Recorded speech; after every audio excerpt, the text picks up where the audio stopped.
Hi everyone. So obviously anxiety is a very serious problem and one that can be very detrimental to people's lives. I have had anxiety since I came out of the womb. Like, I have always been the most anxious person you will ever meet, so I know that, and I know how much of a negative effect having anxiety can have on your life because it's had such a negative effect on my life.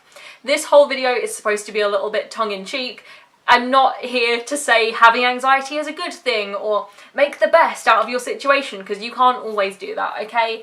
Let's just face it, life is shit sometimes, and I'm not going to sugarcoat that. Having anxiety is shit and it can make your life really hard, and I'm not saying it's a good thing.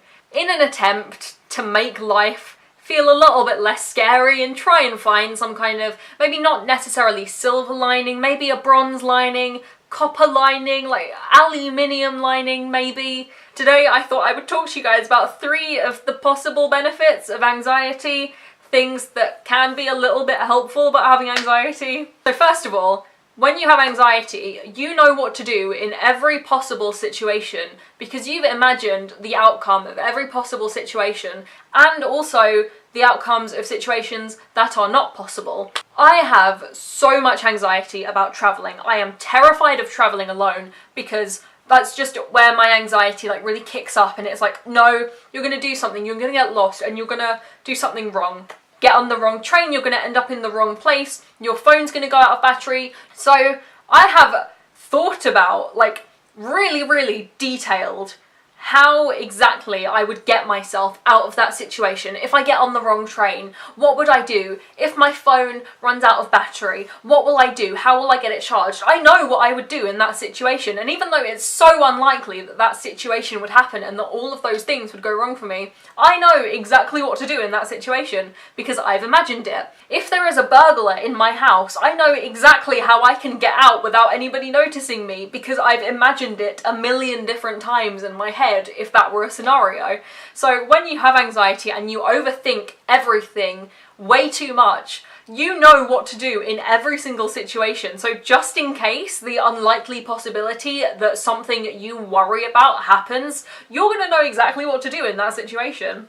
Okay, so please tell me I'm not the only one who does this. One thing I always do, and I don't know why I do this, but I hate to be the first person to do anything.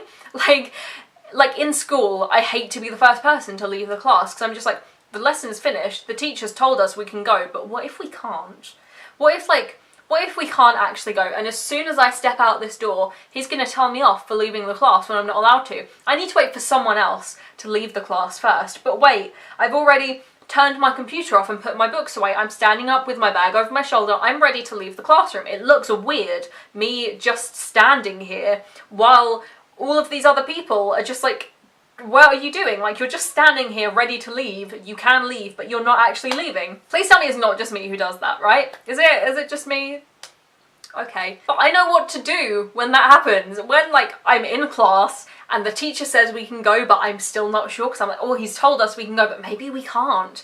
Because my brain tells me that, because my brain works in these ways. I know how to make it look like I'm busy. I know how to make it look like do you know what, I can't leave this class right now actually because I've got loads of stuff to do that's really important. So I can wait for someone else to leave the class so I can leave after them. Like in another situation, if I'm walking down the street and I see like one of my old teachers walking towards me, I know how to fake a phone call so I won't have to talk to them. Also, little tip for that, if you have an iPhone, ring your voicemail because it'll look like you're on the phone. Don't do what I did once where I walked past my teacher pretending to be taking a phone call and literally just had my lock screen up and was just pretending to talk on my lock screen. He saw it, he saw my lock screen, he knew I wasn't really on the phone. And the final thing that can be positive about having anxiety is that when you have anxiety, you just constantly think everything's going to go wrong and you constantly worry that everything's going to go wrong. So when things don't go wrong, you're really pleasantly surprised. Someone who doesn't have anxiety, if they do well in that test, if that date goes okay, if they get a good... I can't think of anything else. If they go up to a city they've never been to before by themselves and it goes well, they're not going to think, oh my gosh, that almost went badly, I'm so proud of myself for being able to do that. They go, yeah, I was expecting that. I was expecting that to happen. Whereas someone with anxiety, when something like that goes well for us, we're like, oh my god, I am the queen, I am a hero, I'm so proud I did that, because you expect the worst and you're so pleasantly surprised that it actually went well, because that's not what you were expecting at all. I'm not saying, you know, like, anxiety is what you make it, and you can be happy with anxiety. If you're not happy with anxiety, you're doing it wrong. That's not what I'm trying to say here at all. The other thing I also love, and the other reason I wanted to make this video, is because I find it really, really comforting to see people talking very casually and normally about anxiety, because it kind of reminds me that I'm not the only person. I think feeling isolated is something that comes a lot with anxiety, and seeing people talk very casually and normally about anxiety helps me to remember that it's not just me that's going through this. So much of the population has anxiety. Like, millions of people have anxiety. It's one of the most common mental health problems. So many people have it, more people than you would expect, and it just reminds me that there are other people who know what it's like to have anxiety. So yeah, I really hope you found some kind of whatever in this video. I was gonna say help, but I don't know if that's the right word. But yeah, I'm gonna get going now, so thank you guys so much for watching. I hope you're all having a wonderful, wonderful day, and I will see you next time I upload. Bye!